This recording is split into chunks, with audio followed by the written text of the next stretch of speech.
particularly when he's sitting on $2 million plus of campaign money that will come after us. Is there something about your opponents that have come up in this primary that you think would make us vulnerable? Absolutely, no question about it. Everything from voting record missing, series 160 votes. Just that's typical. Yeah. Lawsuits that are out there, and again, I mean, you're talking about I'm talking about my primary opponents, and this is the one part of it I don't like. I don't like saying, here's what's wrong with the other guy. I'd rather talk about me, but I do think it's important that people understand what the situation is. And I think when you have lawsuits of that magnitude, you better explain them. I mean, everybody has the right to be considered, innocent, if you will. But when I've read these lawsuits and you have charges, you've been accused of theft of $3 million in a business deal, I can tell you the Democrats are going to use that against them. There's no doubt about it. And you can't just slough it off and say this is just a frivolous lawsuit. Well, I've been in business all my life, for the most part, and I've never had a frivolous lawsuit.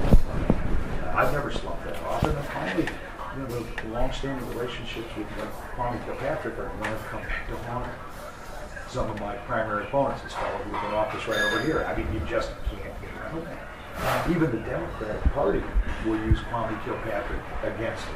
Because they, and when you have this long-standing relationship, quotes in the newspaper about this mutual respect and this bond of trust that exists between he and Kwame, I'm sorry, that's, maybe that was a while ago, but that does speak to your judgment if that's the kind of relationships you're forming when you go to the legislature. Hey, listen, I've been patient listening to all. Yes, it is your turn. And what I'd like to do is reiterate on something is, I think that there's plenty ammunition, so to speak, that can be approached on the Democrats that they can't shift from. And what that is on their watch. What happened during the time they've been in power? And I put together some things. Many of my neighbors have lost their jobs and lost their homes. They can't step away from that.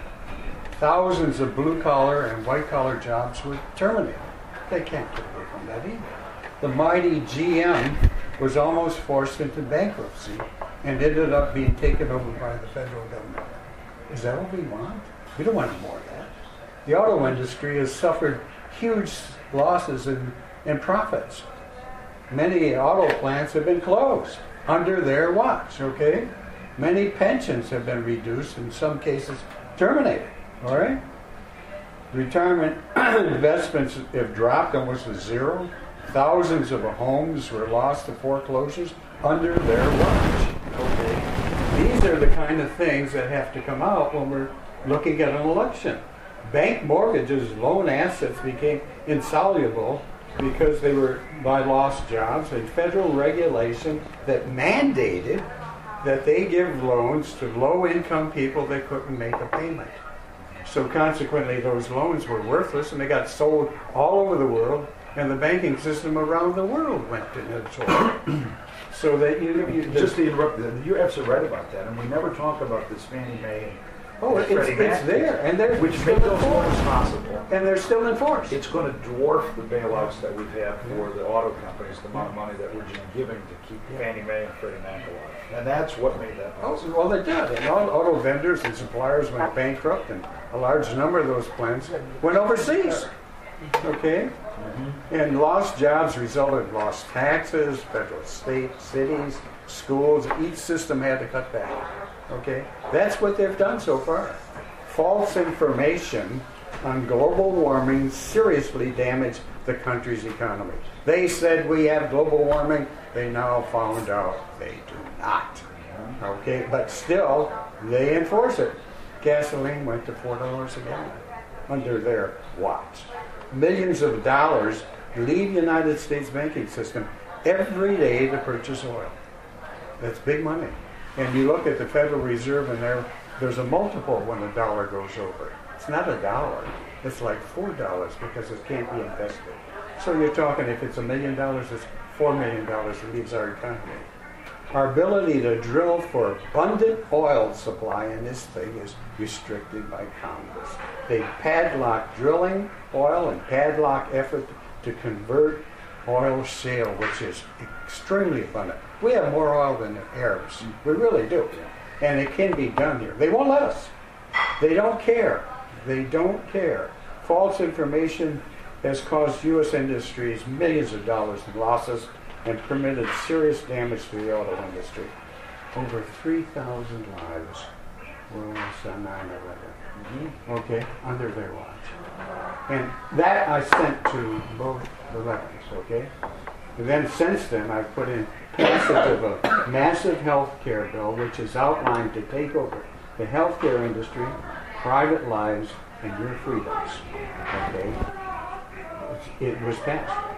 Overwhelming citizen opposition to the federal health care was ignored by, and they voted against us. You know, and many of the constituents have voiced that they do not care and they have lost touch with us. That's what we have to have for ignorance. If you want to beat these people, this is what you want to do. No question.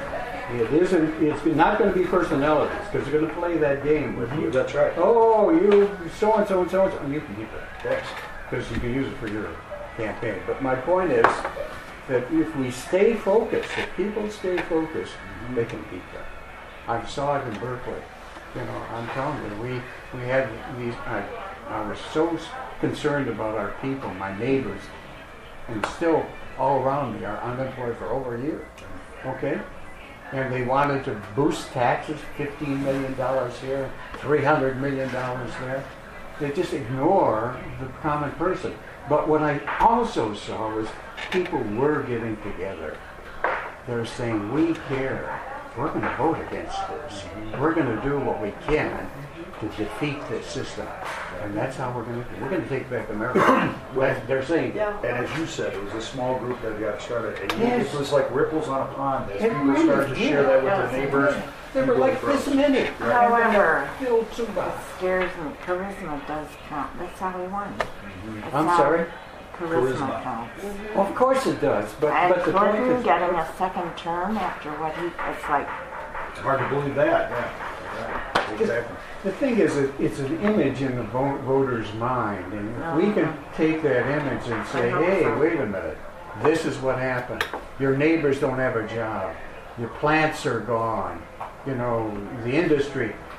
General Motors is now government motors? My God. I said in my little blog on Facebook, which you know, and my grandfather wrote me this great to think that the government is looking after General Motors. Absolutely. I mean, that's incomprehensible. Absolutely. And I want to say that I think you are Thanks, absolutely Jim. right. This is the key to our success, is what you have just outlined. I agree. But what we have to do is to remember it doesn't happen in a vacuum. A campaign is to make sure that we know where those Democrats are coming, because they're going to want to turn it on first. They're going to want to say, well, we got a street light at 12 Mile and Coolidge, and that's why you should send us back to Washington. Well, whatever, they'll try to do that stuff. They already did show up at construction places, etc. But this is what has to come back. What did you do under your watch? and their arrogance and so dismissive of Above you, and you don't What is it, know, Leo and Lansky? Right, and just, it's sort of like, demonize we'll whoever. take care of you, and don't you worry a thing about it, we've got it all taken care of. And, you know, it'd be nice if you thank us every once in a while if we're taking care of where we are, you know? yeah, while we're on the golf course or Yeah, something. exactly. But my point is that they've been many of them. And I really think that limited time for them too. I think 2 years is more than enough. I truly believe that there are many people in the United States very qualified to go up there and do a good job. They don't have to be there forever as they are. And they need to get out of the way and let our country's a great country. They can do many things, you know, and it has. But they put up roadblock after roadblock after road, and false roadblock. That's what's destroying us. Why do you think that's the case? Do you think that they have a clearly an agenda? And some would say, and I've been told that you should focus on the fact that these guys are socialists, even Marxists, and these kind of people who have that. I mean, Well, because I think you're absolutely right. How can you come to any other conclusion if there's something afoot here that?